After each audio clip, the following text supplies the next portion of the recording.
I recently sat down and rewatched The Dark Knight for what seemed like the 500th time, but this time I did so with a purpose. I was looking for a moment, some call it an Oscar moment, the moment where Heath Ledger transcends the character of the Joker into something beyond anything else any other actor could and had accomplished that year. And I got to this moment, where Joker is being interrogated at Gotham PD, and two things hit me. The first was exactly what I was hoping for. It was this moment I thought to myself, good God, he is the Joker.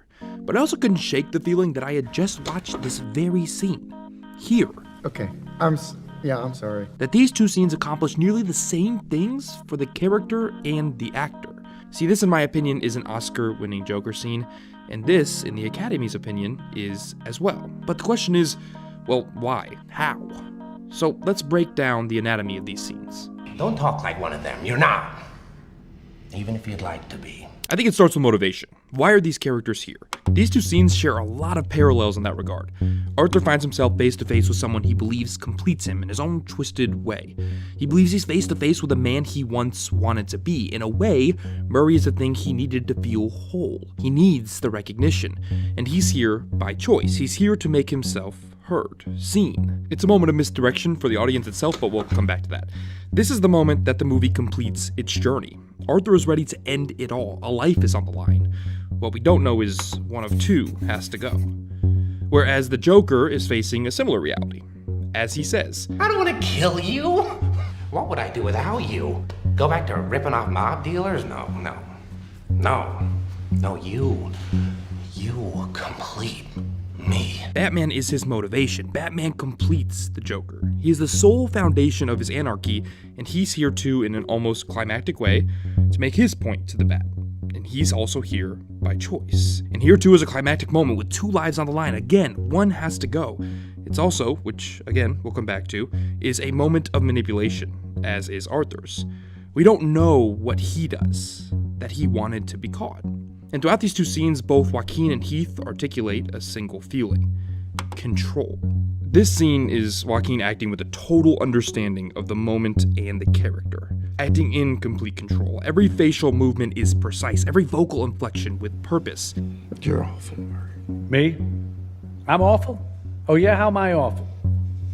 It's the moment here where we, through nothing but the placement of his stare and a shift in facial expression, begin to understand that Arthur is losing control of his emotions. But it's the way that both actors say a single line that is an example of an actor taking control of a script. You got nothing left to lose? Nothing can hurt me anymore. You have nothing to threaten me with. Nothing to do with all your strength. This moment, this is important. This is the moment where both of these characters and actors establish their menace. See, this is not scary. All of that chit-chat's gonna get you hurt. But this You got nothing left to lose? is. And it's all about how it's played. Arthur's very quiet admission that he no longer cares about consequence is startling. Joaquin faces the audience, the world, as if to say, there's nothing you can do to me now. The thing that had been beating him down was now at the mercy of his decisions. And Joaquin delivers the line with spite, with derision, and even with a small smile, suggesting he finds it funny, telling us, the audience, that he's now capable of anything, and it feels, given that unconvincing smirk, like Arthur is just now realizing that as well.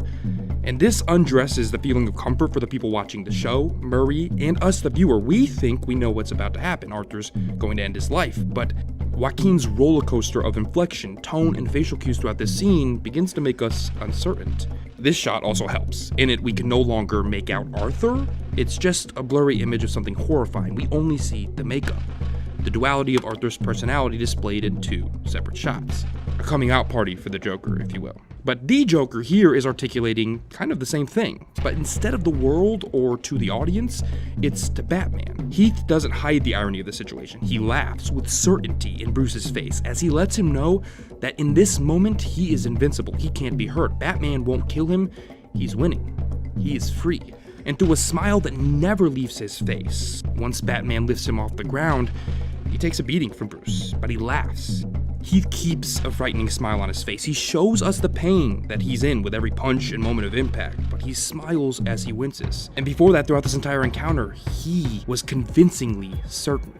He spends this 4 minutes convincing us with his expression and with one line that he's in power.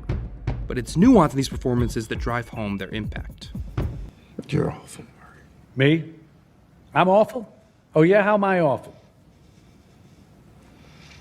Playing my video. Here you see Joaquin at what I think is his best. Just watch his eyes as they glaze over, his jaw trembling, and this is what follows.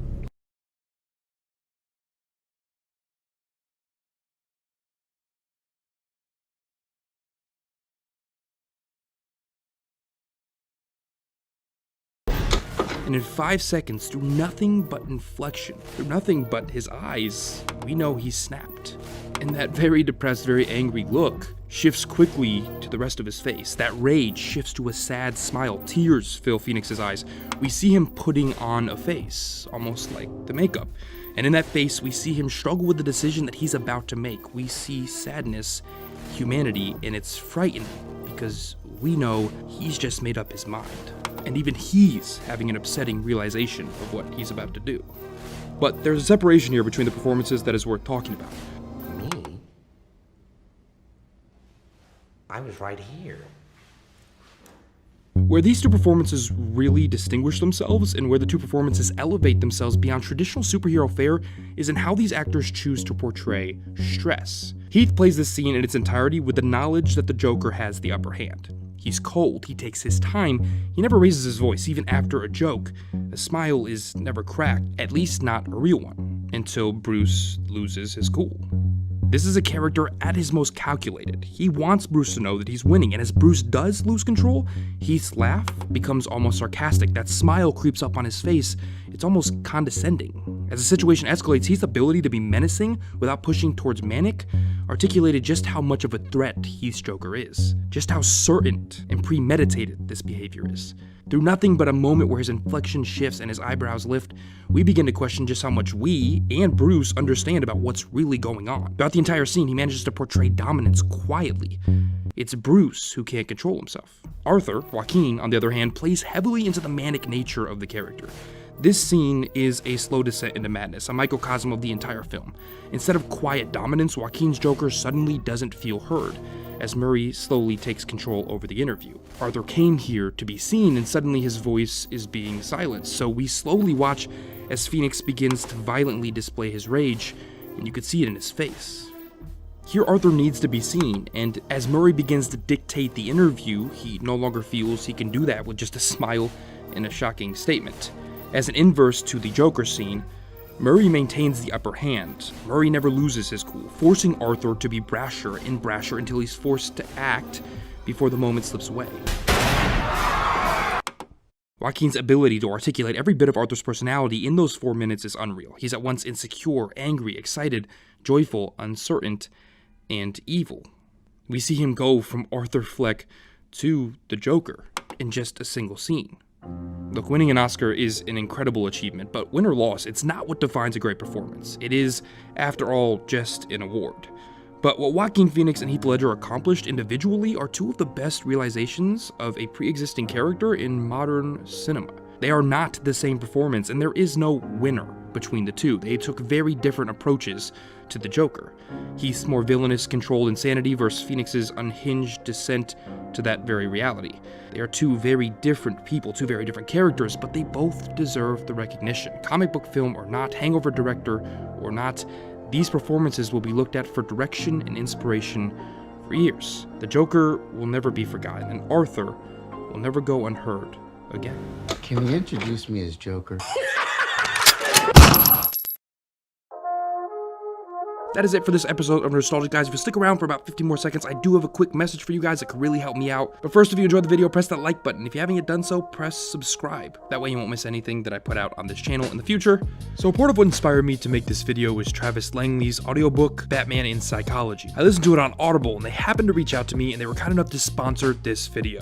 If you want to help support this channel, there's a free way to do it. You can start listening to Audible with a 30-day free trial. You can choose one audiobook into Audible Originals absolutely free just by visiting audible.com/nerdstalgic or texting nerdstalgic to 500-500. It's there where you too can check out Travis Langley's Batman and Psychology. I use Audible when I'm commuting or learning about a new topic for the channel. And what's really great right now is if you finish 3 audiobooks by March 3rd, you'll get a $20 Amazon credit. That's simple. You finish 3 audiobooks by March 3rd and get $20. So again, to help this channel out, you can do a 30-day free Audible trial by going to audible.com/nerdstalgic or texting nerdstalgic to 500-500. And as always, on your screen right now are 2 more episodes of Nerdstalgic. You can click on either of those to see what I've done recently, and I will see you guys in the next video.